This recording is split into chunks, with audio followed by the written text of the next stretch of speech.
बिस्मिल्लाहिर्रहमानिर्रहीम अल्लाहुम्मा सल्लि अला मुहम्मदिन कमा तुहिब्बु व तर्दल्लाहु। अस्सलाम वालेकुम। तो जी गर्मियाँ आ चुकी हैं, तो आज हम बनाएंगे एक ज़बरदस्त सी ठंडी ठंडी सी रेसिपी।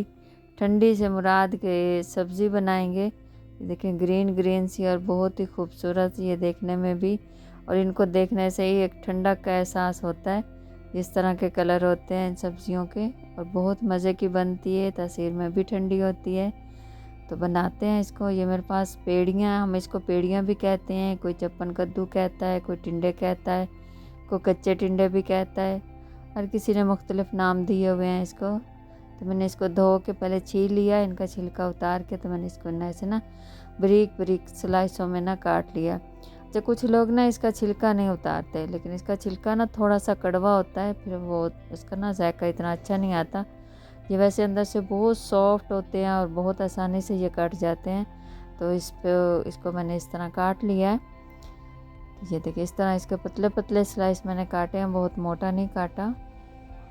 तो इस तरह मैं सारे काट लूँगी। तो यहाँ मैंने पतीला रख दिया है, तो इसमें डालेंगे जी हम घी। ऑयल डाल दें, घी डाल दें, वो अपनी मर्ज़ी होती है। तो यहाँ घी गरम हो गया, तो अब मैं इसके अंदर डाल दूँगी ये जो मैंने कद्दू काट के रखा है, ये वाला। हर किसी का मुख्तलिफ तरीका होता है, मैं इस तरीके से बनाती हूँ और बहुत ही लाजवाब बनता है, बहुत ही जायके वाला बनता है। तो अब थोड़ा सा ना इसको फ्राई करेंगे ऑयल के अंदर। इसमें डालेंगे 1 चम्मच नमक। तो इसको थोड़ी देर के लिए छोड़ देंगे पकने के लिए, क्योंकि ये अपना पानी रिलीज़ करता है, तो इसी में ये गल जाएगा। ये बहुत सॉफ्ट होता है। तो ये देखें जी यहाँ पे इसका पानी रिलीज़ हो चुका है। जब ये इसका पानी हमने ऑयल के अंदर ही खुश्क करना है। ये देखें बहुत कमाल का इस तरह बनता है। इस तरह इसको थोड़ा सा इसके अंदर ब्राउन पका लेंगे ताकि इसका ऑयल सेपरेट हो जाए।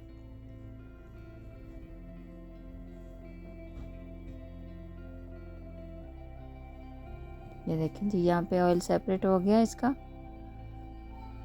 ये देखिए कलर भी इसका काफ़ी चेंज हो गया है। तब इसके अंदर डालेंगे अदरक लहसुन का पेस्ट। थोड़ा सा इसको अब इसकी भुनाई करेंगे। जब ये ऑयल सेपरेट हो जाए तभी अदरक लहसुन का पेस्ट डालना है। अगर पानी में डालेंगे तो वो फिर कच्चा पानी रहता है उसका। यहाँ डाल देंगे जी टमाटर। तो अब इसको मिक्स करेंगे, टमाटरों को अच्छे से इसके अंदर करेंगे फ्राई। तो यहाँ डालेंगे ये आधा चम्मच है वो कुटा हुआ ज़ीरा, ये हाफ़ टी स्पून है सौंफ, तो 2 चुटकी के बराबर अजवाइन, थोड़ी सी हल्दी, और ये थोड़ी सी ये कुटी हुई लाल मिर्च है। 4 से 5 सब्ज़ मिर्चें डाल दूँगी। सब्ज़ मिर्चें मैंने इसमें ज़्यादा रखी हैं, इसलिए मैंने लाल मिर्चें बहुत कम डाली हैं इसमें। सब्ज़ मिर्चों का भी अपना फ्लेवर होता है, और इस तरह काट के डालने से, इस तरह इनको भूनने से इनका फ्लेवर बहुत डबल ट्रिपल हो जाता है। तो अब एंड पे डालेंगे हम इसके अंदर प्याज। ये देखें प्याज को भी मैंने ऐसे बारीक स्लाइस में ही काटा है, जैसे मैंने सब्ज़ी को काटा था, ताकि ये भी जल्दी से इसके अंदर ना पक जाए। अच्छा प्याज़ों को मैंने एंड पे इसलिए डाला है, तो ना ही मैंने इनको कलर देना है और ना ही मैंने इनको ना बिल्कुल ही इसके अंदर ना गलाना है। वैसे प्याज इसके अंदर ना खड़े खड़े रहेंगे, जैसे हम बैंगन का भरता बनाते हैं ना, तो ये उस टाइप का बनेगा, भरता टाइप। ये देखें थोड़ा सा बस इसको इसके अंदर हम कर लेंगे ताकि इसके लच्छे जो है ना वो खुल जाएं। प्याज के जो लच्छे बने हुए थे बारीक बारीक काटा है मैंने। तो बस इसको खोल के तो इसको मिक्स करेंगे। थोड़ी देर के लिए इसको अच्छे से मिक्स करेंगे ताकि ये नीचे से सारा अच्छे से मिक्स हो जाए, नीचे लगे ना। ये देखेंगे बहुत ही आसान सी रेसिपी और बहुत जल्दी बन जाती है, बहुत ही कम मसालों में, बहुत ही लाजवाब का इसका लाजवाब जायका है।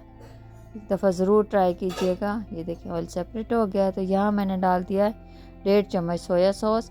लेमन हो तो लेमन डाल दें, अगर सोया सॉस है तो सोया सॉस डाल दें। ये तीखा नहीं करता, जैसे मिर्च तीखा करती है ना, ये तीखा नहीं करता, लेकिन इसमें ना एक करारापन आ जाता है। सोया सॉस से भी ये बहुत ही ऐसे करारापन अंदर तक इसका ना एक फ्लेवर सा निकल के आता है। तो बहुत ही मज़ेदार सी ये रेसिपी है, बहुत ही आसान है, बहुत ही जल्दी से बन जाने वाली है। ज़रूर ट्राई कीजिएगा। इंशाल्लाह आपको भी वीडियो पसंद आएगी। अगर वीडियो पसंद आए तो लाइक और शेयर कर दिया करें। आपका बहुत शुक्रिया। अल्लाह हाफिज़।